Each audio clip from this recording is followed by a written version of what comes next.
बोले साचे दरबार की।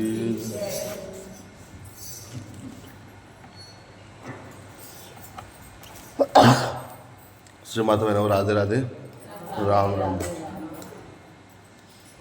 और छठ का त्योहार बहुत मस्त रहा, बहुत भीड़ थी। बोले शीतला माता की जय। बोले भीड़ थी, 100 आदमी थे। वैसे इसका सोमवार और मंगलवार का दिन होता है शीतला माता। बोल साचे दरबार की जय। बोलो छठ मैया की जय। सूर्य भगवान की। उसमें 2 मूर्ति है माता के सामने। एक तो माता की बड़ी मूर्ति है, एक उसके सामने छोटी मूर्ति हो रखी है माता के सामने। श्री कृष्ण गोविंद हरे।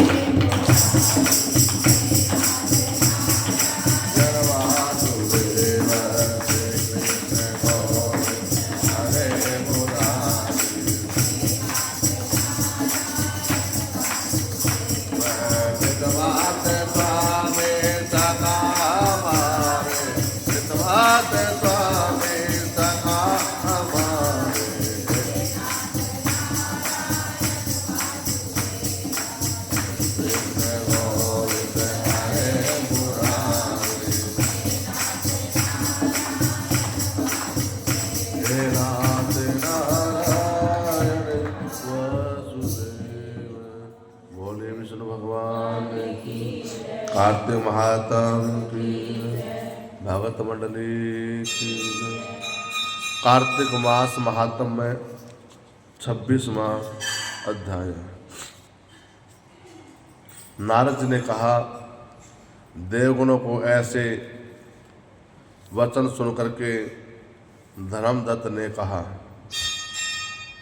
सब मनुष्य भगवान विष्णु की प्रसन्नता के लिए विधिवत आराधना करते हैं, यज्ञ करते हैं, व्रत करते हैं, तप करते हैं, जप करते हैं, हवन करते हैं, तपस्या आदि करते हैं, किंतु कोई ऐसा सरल उपाय बताइए जिसके करने से शीघ्र फल की प्राप्ति हो।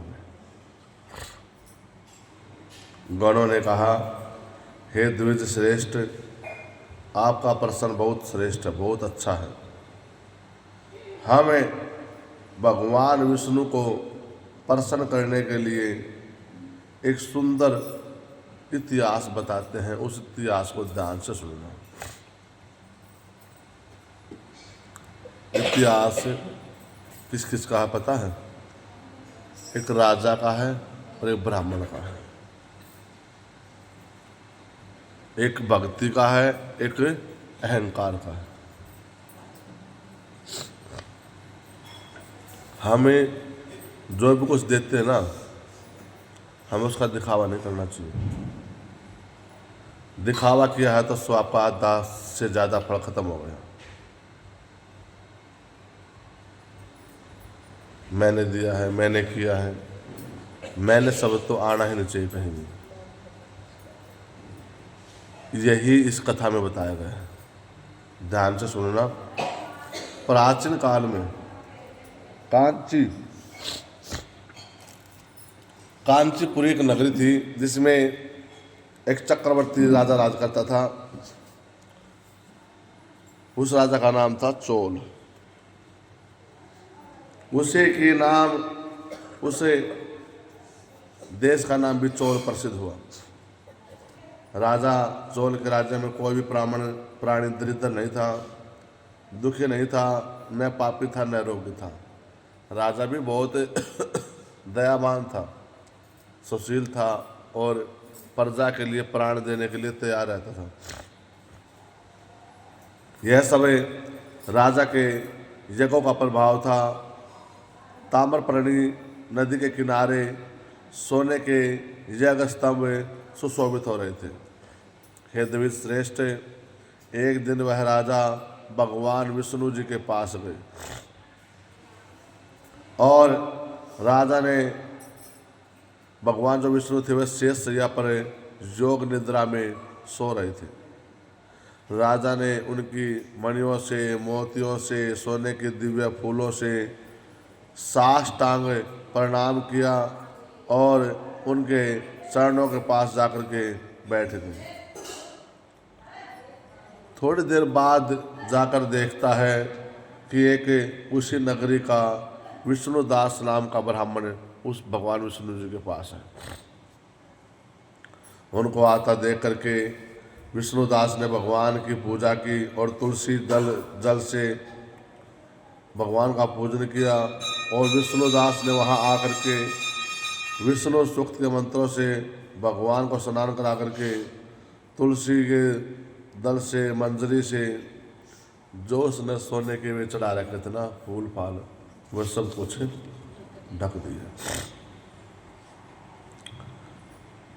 राजा को गुस्सा आ गया और राजा ने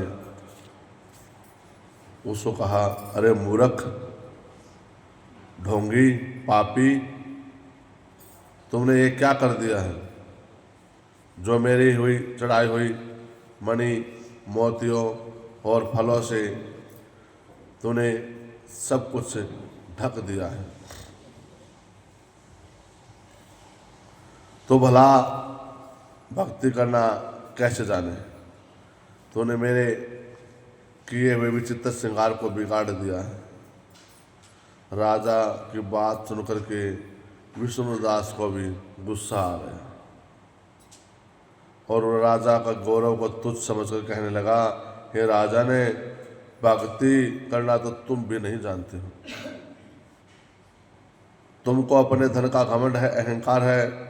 बताओ, आज से पहले तुम्हें कितने व्रत किए हैं, कितनी पूजा की है? देवगण उसे धर्मदत्त ब्राह्मण को कह रहे थे।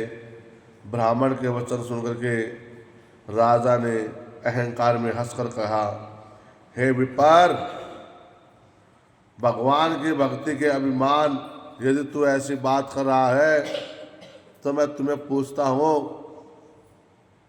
तेरे जैसे भिखमंगे ब्राह्मण भगवान की भक्ति कितनी जानते हैं? क्योंकि तुमने आज तक भगवान को प्रसन्न करने के लिए कितने मंदिर बनवाए हैं। दोनों देखो, दोनों भक्ति कर रहे हैं, दोनों अच्छे काम कर रहे हैं। राजा मंदिर भी बनवा रहा है, मंदिर बनवाना अच्छा होता है, धर्मशाला बनवाना अच्छा होता है, प्याऊ लगवाना अच्छा होता है। राजा वो सब काम कर रहा है, लेकिन दिखावा कर रहा है, सब कुछ बोल रहा है और वो ओनली भगवान की भक्ति कर रहा है। न तुमने कोई मंदिर बनवाया है, तुम भला इस प्रकार की भक्ति क्या जानो? जैसे कि तुम अपने बड़े गर्व के साथ कह सकते हो, यहाँ जितने भी ब्राह्मण बैठे हैं मेरी बात को ध्यानपूर्वक सुने और देखें, भगवान विष्णु के दर्शन मुझे होते हैं या इसे होते हैं। इसके बाद दोनों की भक्ति के संबंध में आप लोग जान लेंगे। देवगण ने कहा।